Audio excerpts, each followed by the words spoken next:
প্রিয় দর্শক, জানিয়ে দেব আমাদের হাতে থাকা সর্বশেষ আপডেট আন্তর্জাতিক বাংলা খবর। চ্যানেলটি সাবস্ক্রাইব করে আমাদের সাথেই থাকুন। জনসমুদ্র তেহরান, শত্রুদের বিশেষ বার্তা। বিপুল উৎসাহ, উদ্দীপনা আর দেশপ্রেমের অঙ্গীকার নিয়ে ইসলামী বিপ্লবের ৪৭তম বিজয় বার্ষিকী উদযাপন করছে ইরান। বুধবার রাজধানী তেহরান সহ দেশের প্রায় ১৪০০ শহর ও নগরে লাখ লাখ মানুষের অংশগ্রহণে আয়োজিত পদযাত্রা বিশাল জনসমুদ্রে পরিণত হয়। তীব্র শীত, বৃষ্টি ও তুষারপাত উপেক্ষা করে রাজপথে নেমে আসা এই জনস্রোত যেন গত কয়েক সপ্তাহে যুক্তরাষ্ট্র ও ইসরায়েলের অব্যাহত হুমকি ও উস্কানির বিরুদ্ধে এক বলিষ্ঠ জাতীয় ঐক্যের বার্তা দেয়। সকাল ৯:৩০ থেকে তেহরানের বিভিন্ন প্রান্ত থেকে জনতা ঐতিহাসিক আজাদি স্কোয়ারের অভিমুখে যাত্রা শুরু করে।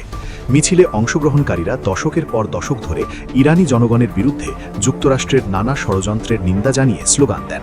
একই সঙ্গে তারা দখলদার ইসরায়েলি বাহিনীর নৃশংসতার প্রতিবাদ জানান। পদযাত্রায় অংশগ্রহণকারীদের হাতে ছিল ইসলামী বিপ্লবের মহানায়ক ইমাম খোমেনি এবং বর্তমান সর্বোচ্চ নেতা আয়াতুল্লাহ খামেনির ছবি।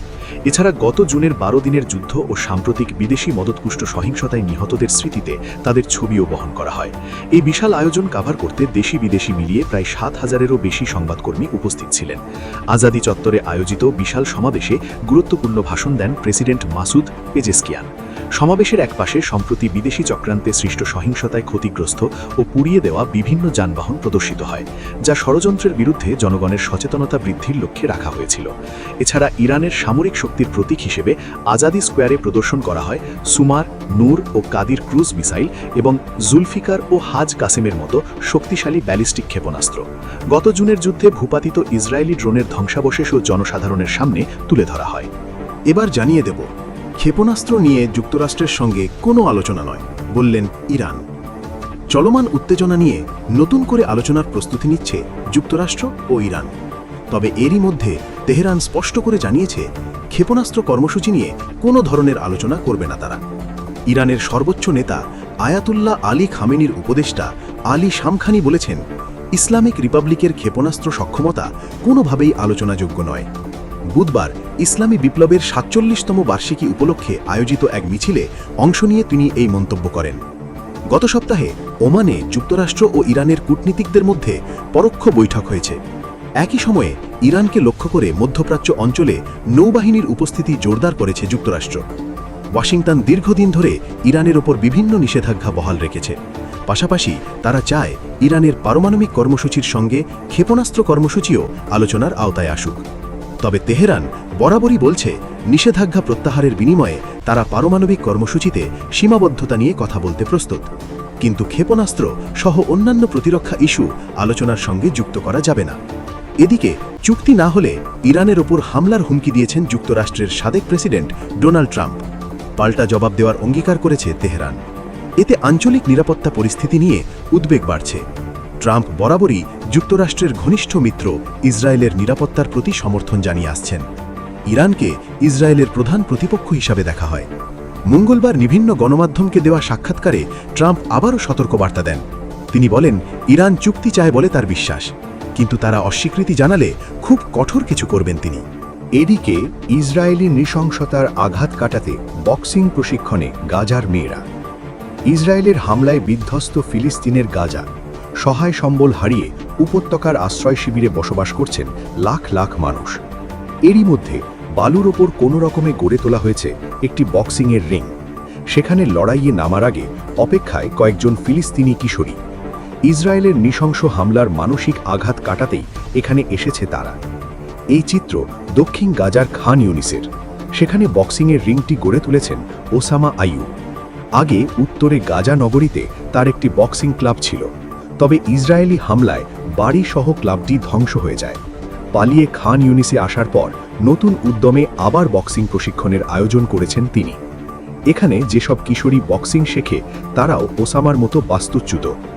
এই কিশোরীদের বয়স ৮ থেকে ১৯ বছরের মধ্যে। সপ্তাহে ৩ দিন তাদের বক্সিং শেখান ওসামা, বিনিময়ে কোনো অর্থ নেন না। ওসামা বলেন, সংঘাত ও বোমাবর্ষণের প্রভাব এই মেয়েগুলোর ওপর পড়েছে। কেউ কেউ পরিবার বা প্রিয়জনকে হারিয়েছে। তাদের মনের ভেতরে কষ্ট রয়েছে। এ থেকে তারা মুক্তি চায়, তাই আবেগ প্রকাশের একটি উপায় হিসেবে বক্সিংকে বেছে নিয়েছে। ছোট পরিসরে হলেও নিজের বক্সিং প্রশিক্ষণ কেন্দ্রটি গড়ে তুলতে ওসামাকে কম কাঠখড় পোড়াতে হয়নি। ধ্বংসযজ্ঞে পরিণত গাজায় হাতের কাছে যা পেয়েছেন তা দিয়েই কাজ সেরেছেন তিনি। ওসামার ভাষায়, বক্সিং রিংটি তৈরি করা হয়েছে কাঠ দিয়ে। রিংয়ে কোনো ম্যাট বা নিরাপত্তার ব্যবস্থা নেই, তাই খুদে বক্সারদের পাশে দাঁড়াতে আন্তর্জাতিক সম্প্রদায়ের প্রতি আহ্বান জানিয়েছেন তিনি।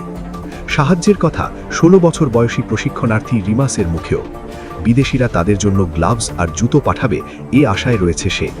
আর ওসামার প্রশিক্ষণ কেন্দ্রে বক্সিং শিখে বিশ্বমঞ্চে ফিলিস্তিনের প্রতিনিধিত্ব করতে চায় 14 বছর বয়সী গাজাল রাদওয়ান। তার কথায়, আমি বক্সিং শিখছি নিজেদের চরিত্র গঠনের জন্য। স্বপ্ন দেখি ভবিষ্যতে একজন চ্যাম্পিয়ন হওয়ার, অন্য দেশের বিশ্ব চ্যাম্পিয়নদের সঙ্গে লড়াই করার। আমি চাই পৃথিবী জুড়ে ফিলিস্তিনের পতাকা উড়ুক। সবশেষ জানিয়ে দেব, আমেরিকার কাছে ভারতকে বিক্রি করে দিয়েছেন মোদি, রাহুল গান্ধী। মোদি সরকার ভারতকে আমেরিকার কাছে বিক্রি করে দিয়েছে বলে মন্তব্য করেছেন দেশটির বিরোধী দলীয় নেতা রাহুল গান্ধী। বুধবার লোকসভায় বক্তৃতা দেওয়ার সময় তিনি বলেন, যদি ইন্ডিয়া অর্থাৎ বিজেপি বিরোধী জোট ক্ষমতায় থাকত, তাহলে ডোনাল্ড ট্রাম্পের সঙ্গে আলোচনার সময় দ্বিপাক্ষিক সমমর্যাদার প্রশ্নে আপোস করত না, কিন্তু মোদির সরকার ভারতকে বিক্রি করে দিয়েছে।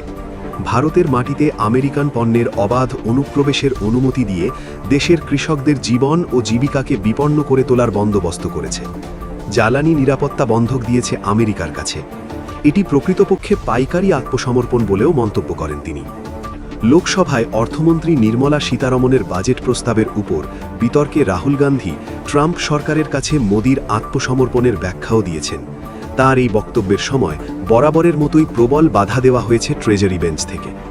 রায়বরেলির কংগ্রেস সাংসদের মন্তব্য, কেন তিনি ভারতকে বিক্রি করেছেন তার কারণ হল তারা অর্থাৎ আমেরিকা তার শ্বাসরোধ করছে, তাদের ঘাড়ের ওপর চেপে বসেছে।